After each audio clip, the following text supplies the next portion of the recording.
एक बार महात्मा गौतम बुद्ध के शिष्य ने उनसे पूछा कि कृपा हमें ये बताइए कि कर्म क्या है और कर्म किसे कहते हैं। तो महात्मा बुद्ध ने अपने शिष्य से कहा कि कर्म को समझाने के लिए मैं तुम्हें एक कहानी सुनाता हूँ।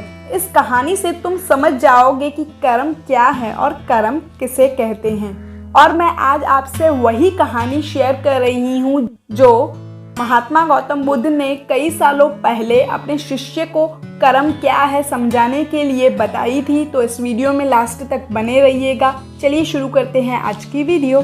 बुलंद शहर का एक राजा था जो अपने मंत्री के साथ एक दिन घोड़े पे बैठकर अपने राज्य का भ्रमण कर रहा था। राज्य का भ्रमण करने के बाद राजा एक दुकान के पास रुक गया और रुकने के बाद राजा ने अपने मंत्री से कहा कि मंत्री जी, मालूम नहीं क्यों लेकिन मुझे लगता है कि इस दुकानदार को कल के कल फांसी की सजा दे दूं और मुझे इसे मृत्यु दंड देने की इच्छा हो रही है। मंत्री जी राजा से इसका कारण पूछ पाए इससे पहले राजा उससे आगे निकल चुके थे। मंत्री ने इसका कारण जानने के लिए अगली सुबह वेश बदलकर आम जनता का रूप धारण कर उस दुकानदार के पास पहुंचा और देखा दुकानदार चंदन की लकड़ियां बेचने का काम कर रहा था। इसके बाद मंत्री जी ने दुकानदार से पूछा कि आपका काम कैसा चल रहा है। दुकानदार ने कहा कि बहुत ही बुरा हाल चल रहा है।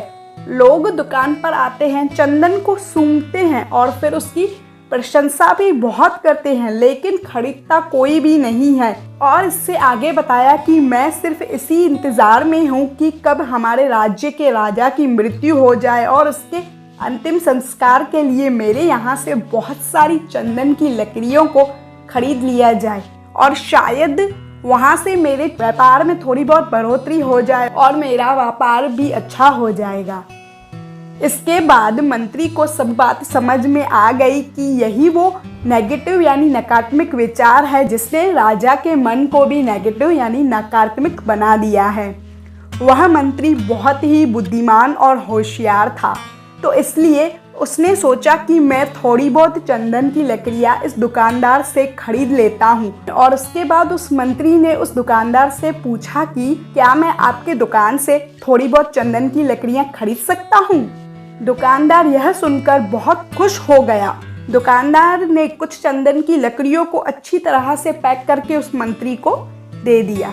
उसके बाद अगली सुबह मंत्री राजा के दरबार में पहुंचा और उसने राजा से कहा कि राजा, वो जो दुकानदार है ना, उसने कुछ चंदन की लकड़ियां आपके लिए भेंट स्वरूप भेजी है। यह बात सुनकर राजा बहुत खुश हो गया और मन ही मन सोचने लगा कि मैं बेकार में ही उस दुकानदार के लिए गलत सोच रहा था। और उसने उन चंदन की लकड़ियों को हाथ में ले लिया और उसने उन चंदन की लकड़ियों को बहुत ही अच्छी तरह से सूंघ लिया और उसमें से बहुत ही अच्छी सुगंध आ रही थी। राजा इससे बहुत ही ज़्यादा खुश हुआ और उसके बाद उसने अपने मंत्री के हाथों उस दुकानदार के लिए कुछ सोने के सिक्के बेच दिए।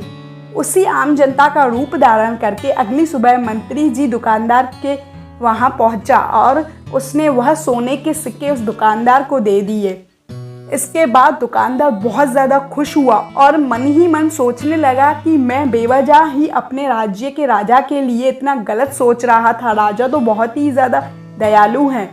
और यहीं पे महात्मा गौतम बुद्ध ने कहानी को ख़त्म किया। यह कहानी जब ख़त्म हुई तब गौतम बुद्ध ने अपने शिष्य से कहा कि अब आप बताइए कि कर्म क्या है। तब गौतम बुद्ध जी के सभी शिष्यों ने अलग अलग जवाब देते हुए कहा। किसी ने कहा कि हमारे शब्द ही हमारे कर्म होते हैं। किसी ने कहा हम जो भी काम करते हैं वही हमारे कर्म बन जाते हैं। किसी ने कहा जो हमारी भावनाएं होती हैं वो हमारे कर्म होते हैं।